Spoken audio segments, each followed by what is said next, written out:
सदगुरु प्यारी सात संगत जी, आप सभी को प्रेम भरी राधा स्वामी जी। सात संगत जी, आज जो हम चर्चा करेंगे वहाँ है नाम भक्ति। किस प्रकार से देखिए कुल मालिक की दया मेहर हमारे ऊपर होती है। जिस पर उस कुल मालिक की दया मेहर होती है उसे इस पूरी कायनात में किसी की ताकत नहीं कि वह उसे परेशान कर सके, दुख दे सके, मुसीबत खड़ी कर सके, क्योंकि उसका पिता वह कुल मालिक है जो पूरी कायनात का दाता है। देखिए हम सत्संगियों और गैर सत्संगियों पर उस कुल मालिक की मेहरबानी बहुत ज़्यादा होती है, तभी जाकर हम सत्संग सुन पाते हैं, उस कुल मालिक के दर्शन कर पाते हैं। यह कोई छोटी या आम बात ना समझिए जी। क्यों? क्योंकि आप उस पिता की संतान हैं जो पूरी कायनात का मालिक है। साथ संगत जी, आप जो सभी सत्संगी भाई हैं जिन्हें नामदान मिले हैं और जिन्हें नहीं मिले हैं, लेकिन जिन्होंने एक बार भी उस कुल मालिक के दर्शन किए हैं, तो समझ लीजिएगा अब काल की मजाल नहीं, यानी यमराज की ताकत नहीं कि अंत समय आपके सामने आकर खड़े हो जाएं। जो भी सत्संग में जाते हैं, कुल मालिक के यदि एक बार भी दर्शन किए हैं तो अब आपको अंत समय यमराज लेने नहीं आ सकते, क्योंकि आप पर उस कुल मालिक की दया मेहर, दया दृष्टि के जरिए हो चुकी है और अब आप पर कुल मालिक का कृपा और दया मेहर हो रही है। इसलिए आप बिल्कुल निश्चिंत हो जाइए। अब आपके सामने मौत के वक्त यमराज आकर नहीं खड़े हो सकते, स्वयं वहाँ सदगुरु आकर खड़े होंगे और वहीं हमारे साथ हमें लेकर जाएंगे। साथ संगत जी, देखिए संत सदगुरु की दया दृष्टि और उनके दर्शन का हमारे जीवन में बहुत ही ज़्यादा महत्व है। इसी तरह से नाम भक्ति यानी भजन बंदगी का भी बहुत ज़्यादा महत्व है। जैसे जैसे हम भजन बंदगी के मार्ग पर आगे बढ़ते जाएंगे, हमें वह रूहानी तरक्की अपने आप होती चली जाएगी। साथ संगत जी, देखिए हमारी ज़िंदगी में यदि हमने सत्संग घर जाकर छोटी मोटी सेवा भी की है, यानी गुरु घर की सेवा की है, उसमें हमने हिस्सा लिया है या जितने समर्पण भाव से किया है, उसका एक एक श्वास का हमें बहुत ज़्यादा लाभ होगा जी। उसका हम यहाँ पे वर्णन नहीं कर सकते कि उस कुल मालिक की दया मेहर से हमें क्या कुछ मिलता है। वो तो आप जी भी जानते हैं, गुरु घर की एक एक मिनट की सेवा भी हमारे लिए 1.25 लाख मिनटों बराबर है। साथ संगत जी, देखिए जिन भाइयों ने उस कुल मालिक के दर्शन अगर एक बार भी कर लिए इन आँखों से, तो उसका ये जन्म तो सफल मानो जी, क्योंकि वहाँ संत सदगुरु स्वयं ईश्वर के अवतार हैं, सिर्फ हम लोगों को समझाने के लिए, यानी इस दुनिया के लोगों को समझाने के लिए इंसान के रूप में आकर हमारे सामने खड़े हो जाते हैं। साथ संगत जी, आप जी यह जानकर बड़े ही खुश होंगे कि उस कुल मालिक के अगर आपने दर्शन किए हैं तो अब तो ये बात पक्की है कि अंत समय यमराज की ताकत नहीं, उस काल की ताकत नहीं कि आपके सामने आकर खड़ा हो जाए, चाहे आपको अब नामदान मिले या नहीं मिले। साथ संगत जी, अब समझ लीजिए अब उस मालिक की दया आप पर हो चुकी है और अंत में वह स्वयं संत सदगुरु आपको लेने आएगा।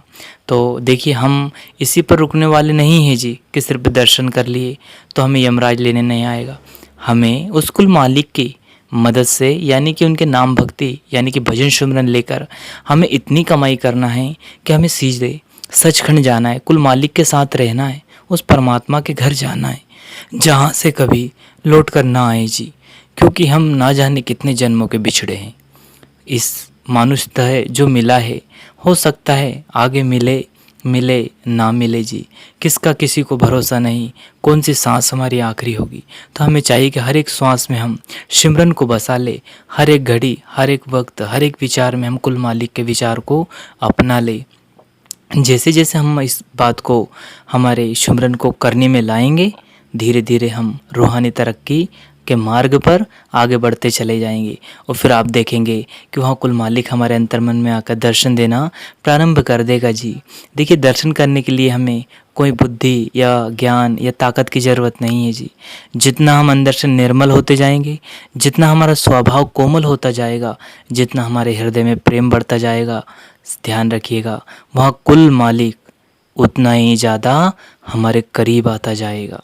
यानी कि समझ लीजिए अगर उसके करीब जाना है और उसे हमारे हृदय में बसाना है तो हमें अहंकार, काम, क्रोध, लोभ, मोह, माया यह सभी त्याग कर हमारे हृदय को इतना कोमल, इतना दयावान बना लेना है कि यदि हमारे हाथ से भूल से एक चींटी की हत्या भी हो जाती है तो उसका भी हमें पश्चाताप करना है, क्यों?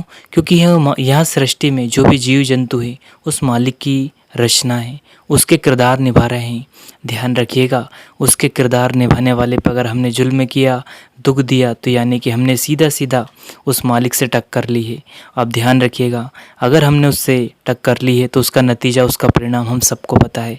तो उसकी बनाई हुई संरचना में हमें भागी बनना है। किसके लिए? सहयोग की दया मेहर से, ना कि हम उसका विपरीत फ़ायदा उठाएं जी। इसलिए हमें चाहिए कि कुल मालिक की मेहरबानी से हम उस कुल मालिक के भजन बंदगी करें और खूब भजन सिमरन करें जी। फिर देखो, कौन यहाँ आए, कौन जन्म ले, कौन मरे। इस बार हमें यह दृढ़ संकल्प लेना है कि हम हर एक श्वास श्वास में सुमरन करेंगे और भजन करके मालिक के अंतर्धुन सुनेंगे, और फिर देखिए इस आवागमन से मुक्ति मिल जाएगी जी। तो आज यह संकल्प लेना है कि हम 2.5 घंटे पूरे भजन सिमरन में देना है जी। चाहे जो कार्य रहे, लेकिन भजन सिमरन का वक्त निश्चय कर ले कि हमें इस समय बैठना है। तो 1000 काम हो, चाहे कितने लाखों के काम हो, छोड़कर हमें भजन बंदगी में बैठना है। नहीं तो फिर वापस से संसार की 84 लाख योनियों में आने के लिए बिल्कुल तैयार हो जाएं जी। क्यों? क्योंकि बड़े ही ऊंचे भाग्य से हमें मानुष तन मिला है, और उसके बाद हमें यह सत्संग मिला है, और सत्संग भी हमें पूर्ण संत सद्गुरु के मिले हैं, जिनकी एक दया दृष्टि से न जाने कितने जन्मों के पाप नाश हो जाते हैं। तो हमें तो वह पिता मिला है जो स्वयं हमें उस कुल मालिक से मिलाने के लिए राह पर ले जा रहा है। तो क्यों हम पीछे हटें? और देखिए कितनी बड़ी दया मेहर है और कितना प्रभाव है। एक बार दृष्टि अगर संत, पूर्ण संत हम पे डाल दे तो हमारे जन्मों जन्मों के पाप नाश हो जाते हैं। तो हमने तो आपने न जाने कितनी बार कुल मालिक के दर्शन किए हैं। उनकी दया मेहर यही तो है जो उसका सच्चा बंदा है, उसको बहुत जल्दी वो उनके पास बुला लेते हैं और नामदान की बख्शिश कर देते हैं। अब कहीं कमी है तो हमारी, हम भजन सुमरन में समय नहीं दे पा रहे, यह हमारी सबसे बड़ी कमजोरी है जी। अगर आप भजन सुमरन में पूरा वक्त देना शुरू कर देंगे तो याद रखिएगा, वो कुल मालिक दया करने में रत्ती भर राई के दाने बराबर भी देर नहीं करता जी। इसके लिए हमें चाहिए कि हमें नित्य नेम से अमृत वेले उठकर भजन सुमरन करना है। अमृत वेले का इसलिए बोल रहे हैं जी कि यह समय बहुत ही शांत व उस कुल मालिक के लिए बहुत उत्तम माना गया है जी, और ख़ास विशेष समय नहीं है। हमारे प्यारे बाबा जी तो कहते हैं कि मालिक की भजन बंदगी करने का कोई विशेष समय नहीं होता। जब हमें इच्छा करे उस हरि कीर्तन में बैठ जाना है, उस कुल मालिक के घर से आ रहे शब्द धुन को सुनना है। इसलिए जब वक्त मिले भजन सुमरन करें जी। साथ जी, इसी के साथ हम अपनी वाणी को विराम देते हैं। फिर मिलते हैं किसी और वीडियो में। तब तक आप जी अपना और अपनों का ध्यान रखें जी। अगर वीडियो पसंद आया हो तो आप जी संगत में शेयर कर सकते हैं जी, ताकि उस कुल मालिक की बंदगी जिसके अंदर भी एक इस वीडियो के ज़रिए उस मालिक के लिए प्रेम विश्वास अगर जाग जाएगा तो हमारा यह वीडियो बनाना बहुत ही सफल हो जाएगा जी। सत्संग जी, देखिए दुनिया में मकसद सभी के अपने अपने होते हैं। हमारा मकसद भी है कि हम सभी मिलकर उस कुल मालिक की भजन बंदगी करें। देखिए हमारे प्यारे बाबा जी कितना चाहते हैं हमसे कि हम भजन बंदगी में जुड़े, लेकिन हम क्या कर रहे हैं?